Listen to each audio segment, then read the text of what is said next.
When more countries are locking down, brick and mortar stores are shutting down.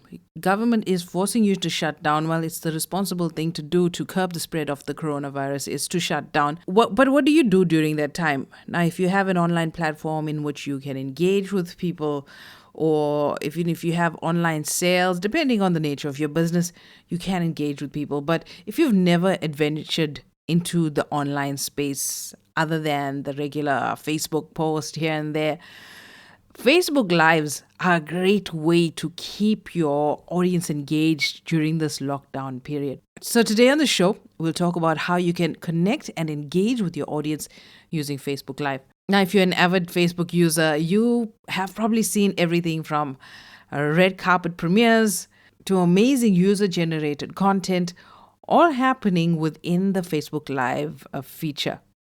They've been broadcasted, they've been shared with people from all around the world, right from their cell phones using Facebook Live. Now, this tool, it's easy, it is powerful, and anybody can use it. It is super simple to use. It's just a matter of clicking a button and you can open yourself up to the entire world. Now, everybody uses this. You'll find the stars using it right now. We have Chris Hemsworth doing workout videos online, keeping people engaged. He doesn't have some fancy setup, while he could, but it's all happening from the smartphone. With Facebook Live, you can tell your story your way. You can take full control of your broadcast, use the full range of Facebook tools like filters, masks, fun masks, and colorful doodles, all to communicate in a way that's authentic to you, to your brand, and to your business. It allows you to interact with your community in real time. Something that radio ads, or even if you're on television, that doesn't happen on television. On Facebook Lives or any kind of live social media, you can have live real-time interaction with your followers. Ask questions, answer questions, hear what is on your fans' minds, and see what their reactions are to the content that you put out. My favorite part about Facebook Lives is that you can reach people from around the world. So not only can your live content help people create a more personal connection with your follower, because the mobile platform is so immersive. When you're watching a live video, it takes up your entire screen. You do have the option to minimize, but that first point of contact is that expanded immersive screen, and you can reach many more people even after you're done broadcasting, because you just have to save that video and make it available to anybody that comes to your page to see your content. It's shareable, and with the way the Facebook algorithm works, it just spreads like wildfire. Now, the first thing to look at is how you can start your own Facebook video.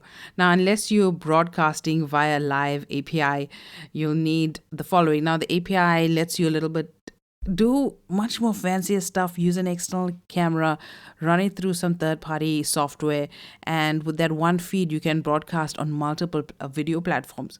But if you're just using your smartphone, all you need is a Wi-Fi or data connection. A smartphone or a desktop, you can run lives from your desktop if you have a webcam, and you need to have a page manager or the Facebook Creator app, and you have to be logged in to Facebook from a browser. So when you are on your page, all you got to do is just click on that red video camera that says live, and then you're good to go. Put out your content out there, whatever it is. Do something crazy, something different, something that your followers will generate value from. Now, the key to successful Facebook Lives is crafting your content. Now, I know you may be wondering exactly what I'm talking about, but you can't just stick on your live and just babble your way through it. You got to have some content that's really engaging. I mean, Facebook Live gives you the power to create content in a variety of ways. So it's really up to you how you want to engage with your community. Now, I've seen some crazy stuff online. We even seen Trevor Noah broadcasting live from his lounge, the social distancing show. And a lot of the times, it's nice to brag, most of us have better video quality and audio quality than Trevor Noah does on his platform. So what can you do? There's so much you can do to get started. Here's a couple of ideas. Discuss hot topics. Now, everybody's talking coronavirus, but share what's on your mind, whether it's thoughts on the current events or your reaction to something in your life, but discuss hot topics. Host a Q&A about your business. Build a personal connection with people. If you're a bit of a celebrity and you've got, or you have influencer status, people are interested in what you have to say. So answer questions from your followers during a live broadcast. Also report on the news. A lot of the times we see people, when they're at a highlighted event, something significant is happening, they pull out their phones and it's going on a live. So if you arrive at a significant event, share what you're seeing with other people around you, around the world. I mean, that first-hand video gives us a sense of satisfaction. I mean, you didn't see it on CNN or BBC. You got it live from the person that's right there. It's not edited. There's no control as to what you can see and what you can't see. So there's a sense of satisfaction that you're getting something firsthand. Also, maybe consider interviewing people. Now, I know it's similar to the Q&A, but you can broadcast an interview with your friends or colleagues or even experts surrounding your brand or your business. Also perform live. We see right now with the various lockdowns, musicians are all performing live. I think Robert De Niro is doing some sort of a reading on his social media pages live. Give your followers a front row seat. If that's your business, that's your brand, give them a front row seat to the action. Whether you're warming up before a game or just practicing or celebrating a big win, give your followers that front row seat that they would not get on TMZ, that they would not get on eOnline. It just gives you a sense of exclusivity. Take your followers behind the scenes. Make everything around you the star of the show and let all of the action unfold on camera. So depending on your brand or business, take people behind the scenes during this downtime. Now, obviously, if you're a brick and mortar store, you can't really be there. But if you're working from home and you're developing your product or your service from home, allow people to see that vulnerable side of you. Take them behind the scenes. Give them, you can't obviously give away all of your secrets, but give people a sneak peek. A great thing that you can do right now to promote sales for your business is to show a demo. Teach people how to use your product, how to get the most out of your service, maybe how to recreate something at home that involves your business somehow. Play music, learn more about current events. Just give people a demonstration about what your business, your product, or your service is all about. Now, Facebook Live have some really nice features, really nice tools that you can use to tell your story. The first one is a scheduled live. Now, you can plan your broadcast ahead. That will allow you to build some anticipation among your following. You can use the schedule live to let people opt in to get in-app notifications and to remind them about when you're going live. So they can tap a get reminder sort of notification on their Facebook app when you do go live. Use this feature where people know that, okay, Tuesday, 6 o'clock, you're going live and this is the topic that you're going to be covering. A few minutes before your broadcast officially starts, people will get that reminder, will be able to go into a sort of a virtual lobby area. Just like when you go to a hotel or somewhere nice, you go into a lobby area before you enter the main auditorium. On Facebook Lives, you go in, once you click that get reminder button, you go into a sort of a virtual lobby and you wait for your broadcast to start. Now, the lobby is interactive and people can leave comments and chat with others while they wait. So again, this builds anticipation. Sort of gives you a little bit of a celebrity status right there. But note that if you're going to use the scheduled live, you must schedule a broadcast on the desktop from your page's publisher tools and then broadcast it via the live API. The next thing you can do is broadcast live audio. Now, sometimes your story doesn't lend itself to visuals and you want your followers or your fans to focus on your words. Or maybe you don't have very strong Wi-Fi or data connection to go live. You can substitute that with a live audio only. So just as you do with the live video on Facebook, people can still discover your audio-only content in the newsfeed. They can ask questions, they can leave comments, and they can interact with you in the same way that they do with the video lives. One key distinction to note is that between a live video and a live audio-only broadcast is that Apple users will be able to continue listening as they browse other parts of Facebook, whereas Android users, if they scroll past it, that audio feed will go dead. Another nice feature on Facebook, especially if your brand or your business is a bit on the playful side, is that you have themes, which is basically visual effects that you can add. Things like masks, filters, colorful doodles. Anytime during the live broadcast, you can add that onto your images and to your video. You just tap the magic wand icon on the top right hand corner of the screen before or during your broadcast, and then you select the options that appear at the bottom of your screen. And if you are a bit on the fancier side and you want to go high tech and all in on your first go, you can do so by broadcasting live via the Live API, which allows you to use professional cameras for your video. Now, if you prefer not to use the live, if you're just starting out, I don't think you need to make these high-end investments into some fancy camera. Cell phone cameras are great. And the quality is great. They're more affordable, easily accessible. The Facebook algorithm reads the phone cameras a lot better than it does something high-tech and professional. Facebook is all about making the experience for the user more natural, more authentic, and these high-end cameras don't really scream authenticity, whereas your phone camera does. It's more rustic, and the algorithm gives a preference to the cell phone cameras. There are various things you can do to sort of soup up your cell phone, and we're going to talk about that in a little while. But once you do put your live out there, you've got some good content going, you've built up some consistency in broadcasting the lives, you need to understand the video metrics that Facebook provides. There's no point in putting something out there and you're not seeing a return of investment and you're not really seeing the engagement that you need for your business. It takes a lot of energy to prepare for a live, a lot of your time in creating that kind of content. So you want to see some ROI. You might not get all of the results that you want in one go. It takes some time to develop, but the key is to understand the metrics that Facebook gives you.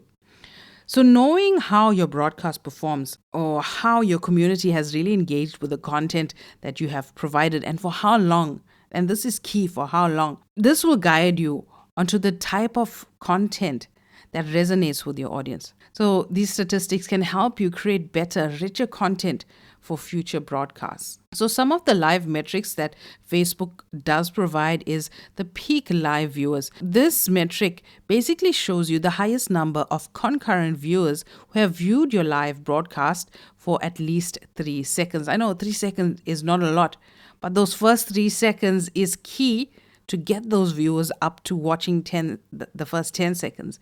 And once you've got them engaged during that time, there's a greater chance that they will stay on the live and watch the live for longer. So you'll get these curves that you will see on the graph to show the number of concurrent viewers that's watching on different points of your live broadcast for at least 3 seconds or more. Then you have an audience and engagement metric.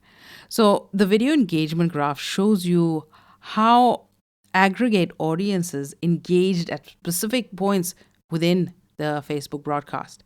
So this means you can see specific points throughout your broadcast of when people were moved to react, to comment on, or even share the video. Once you know those key points are, you can even take the content during those segments and create other Facebook Lives, because you know at this point that the audience is engaging with this kind of content. Then you'll also get to see the minutes viewed. Now, this is the total number of minutes that your video was watched, including the replays and the views less than 3 seconds. For me, I don't find this as something that's valuable, because over time that just accumulates and it doesn't tell you whether that video or that content has really resonated with your audience. You get to see the number of 3-second video views. This is important as well. Those first 3 seconds are essential to increasing your video watch time. You get to see 10-second views. Now, these statistics, I know it seems so redundant. Why do I need to really break things down? But remember, when you look at the ad manager side of things, Facebook allows you to create 3-second video view audiences, 10-second video view audiences, and you can customize your content to that. If they watched 3 seconds or if they watched 10 seconds, something got them to the 10 seconds. So whatever that was, you can retarget them with different kind of content. Maybe they just needed the content, presented it in a different way. Instead of a male speaking, they wanted a female. or whatever the case is. The metric that I find the most valuable is the video average watch time. So that's the total watch time of your video divided by the total number of video plays. That's including the replays. If you see a point in your video with a large drop off, look at your content to understand which parts of your video might not have been seen as engaging to people. So you can select a specific moment on that engagement graph to watch the corresponding video clip. And once you've got a decent size going and people are watching your videos, you can start monetizing your broadcast. Now, if you are a verified page with the blue badge and monetizing your live content in partnership with a third party, you must use the branded content tag. And the branded content is anything that mentions or features a sponsor. For example, if you're a beauty blogger and you're demonstrating the latest makeup tips and you're working with a cosmetics company as a sponsor, then you need to use this branded content tag to follow Facebook's policies. Third parties who are tagged on your post can also see a high level view of your video's organic reach and engagement, the total ad spend, the cost per impressions. These video sponsors can also share in your video organically or even boost the post to help you increase your reach. So now that you have this idea of how you can shape your content, here are some tips that can help you to best engage, inform, and entertain your audience before, during, and after your broadcast. So before the broadcast, you want to build anticipation. You want to tell fans ahead of time that you will be going live, and you can do this by posting a quick message to your page. And I found 1 day's notice is enough time to build that kind of awareness. It's a great time period also for you to solicit questions. So you can ask your audience to submit questions via the comment section. So you have a pipeline of topics to discuss during your broadcast. So this is a great way to engage with your audience before your interview begins, and basically, it's self-creating content right there. You also need to test your data or Wi-Fi connection. There's nothing worse than going through a Facebook Live and 20 minutes in, your Wi-Fi signal goes or your data connection is too slow for a live broadcast. So I recommend using the Facebook Live only if you have a really strong Wi-Fi or at the very least a 4G connection. So maybe download an internet speed test before you go live to see if it's really worth your time. Or if you have to, you're going to have to record it and then put it on.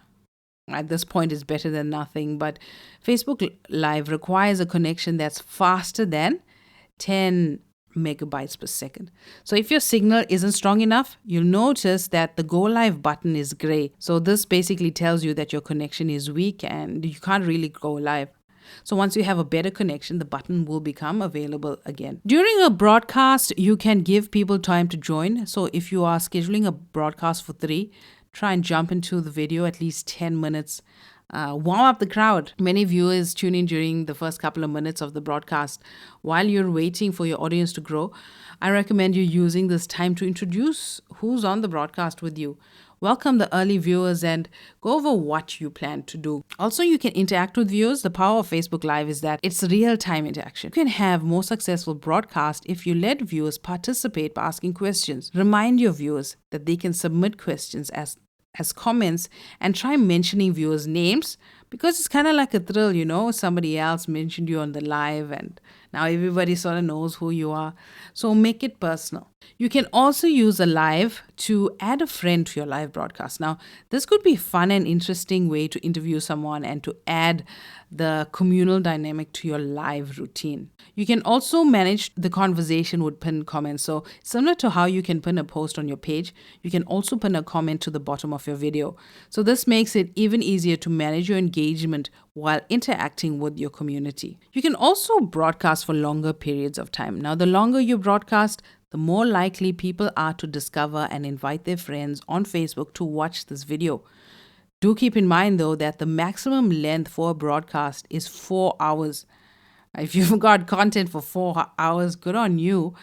But at least 10 minutes on your lives, if possible. Don't let it be less than 10 minutes. And also signal the end of your broadcast. Don't just leave people hanging around or end the broadcast abruptly. Do a nice outro. So let people know the broadcast is ending now. When you're going to plan to be live again, and mention that too, and encourage people to tune in the next time. So to get more engagement post-broadcast, you can save the video, Once the video is ended, you'll have the option to delete or to publish the video to your page or your profile.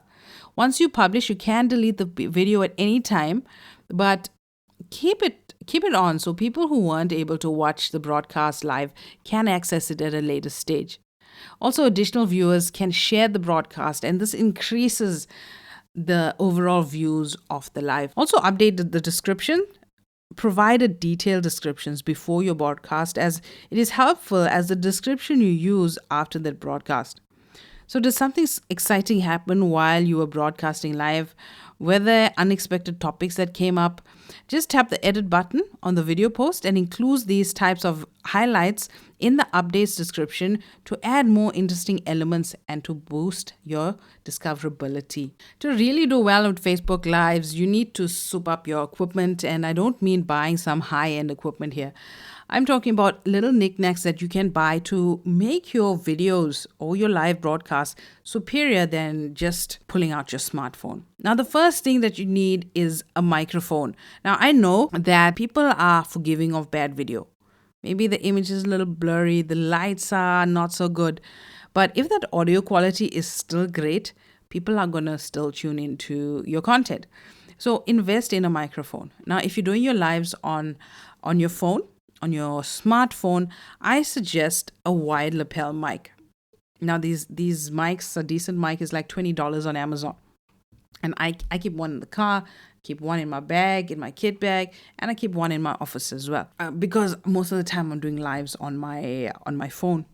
You can have an external mic, like sometimes I use my podcast mic if I'm doing lives from my desktop. So that's a really good quality. Sometimes you'll see that my videos, the lighting is bad, or visually it's not that appealing, but my audio is crisp, mainly because I use an external mic. Now, to pump up the volume on your visuals, try adding an external webcam. I mean, this could set you back around $80. Which is far more affordable than thousands of dollars on a high-end camera. So most laptops have a pretty decent webcam, but if you want to look more crisper, more professional, and provide a higher quality of video, an external webcam should be an essential part of your kit. I'm going to post some really nice links to equipment that I use in the show notes, so look out for that. And I am an Amazon affiliate as well. So if you do purchase any one of these items, I will get a small commission on it. And the third thing that's essential is a tripod. Now, I have a full-length tripod that I use. I use it in different parts of the room. Maybe I want to do my live standing up. So I have a nice full-length, lightweight tripod. I also have a desk tripod, which is basically a Joby, the Gorilla Pod. It's nice, it's flexible. I can stick it up anywhere. And I also have a video stabilizer. The stabilizer is nice because I can accessorize. I can put lighting on there. I can put additional boom mics on there. And again, lighting, you can go all out, really. It's totally up to you. If you're broadcasting on your cell phone, a simple selfie ring will do. If you want something a little higher end, try a softbox light. But there's a technique to lighting. I'm no expert at lighting. I'm learning as I go. Ask me sound. I can tell you sound. I'm a sound engineer by profession. But lighting, a simple ring light will do. A selfie ring light is fine. Also, your backdrop is important. My backdrop sucks for my lives. But you can, especially if you're doing it outside, you got some nice visuals. That's great. But if you're doing it indoors, maybe you can get a backdrop kit. Also, everything is available on Amazon. It can set you back maybe about $80 or so. But a simple shelf, maybe some background lighting, a lampshade or something like that is decent enough for Facebook Live. And here's an extra bonus if you want to have one flashy camera broadcasting live on your various social media platforms. You can use a software called OBS Studio, which is open broadcast software that allows you to stream one video source on multiple social media platforms. All right, so this is all about Facebook Lives, how you can engage, how you can connect during this lockdown time, and don't let it just be for lockdown. Now, if you're listening to this way in the future and you're out of lockdown and we've hopefully beat this virus, use Facebook Lives. I hope that none of us go back to our lives as usual, the way things were in our business before this lockdown. Let's be innovative let's be different. And if you guys were engaging digital prior to this lockdown, you'd be in a safe space right now. But if not, you're forced into digital, then it's going to be a little bit of a challenge to you. So don't go back to the same old. Don't go back to the way things were. Embrace technology. It's a great thing. It's opening up new avenues, new doors for revenue for you and your business. And let Facebook Live be one of the power players in your digital arsenal. So that's it for me, Yolanda Rose, signing off for this week's edition of the Digital Marketing Masters podcast.